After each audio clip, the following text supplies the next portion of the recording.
sa himpilan ng DWAL-FM, Radyo Totoo, CMN Batangas. CNN Live Nation. Renz Belda, magandang araw sa iyo. Magandang umaga Ariel, magandang umaga Pilipinas. Isang makasaysayang araw para sa lungsod ng Lipa ang ginanap na inauguration at blessing ng bagong City Hall na pinangunahan ni Mayor Eric Africa. Sinimula ng programa sa isang banal na misa na pinangunahan ng 8 pari sa panguna ni Monsignor Fred Madlang Bayan. Dumalo rin ang iba pang religious leaders bilang bahagi ng pagbabasbas at pakikiisa sa mahalagang okasyon.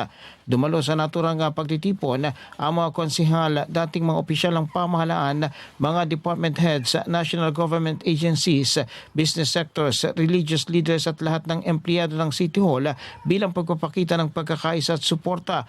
Ang gusali ay matibay na simbolo ng pangmatagalang serbisyo at pag-unlad para sa mga mamamayan ng Lipa. Mula sa DWAL-FM 95.9, ito si Renz Belda ng CMN Batangas, nagulat live para sa CMN Pilipinas. CNN Live Nationwide. Maraming salamat, Renz Belda, mula po naman sa himpilan ng DWAL-FM, Radyo Totoo, CMN Batangas. Samantala sa karagdag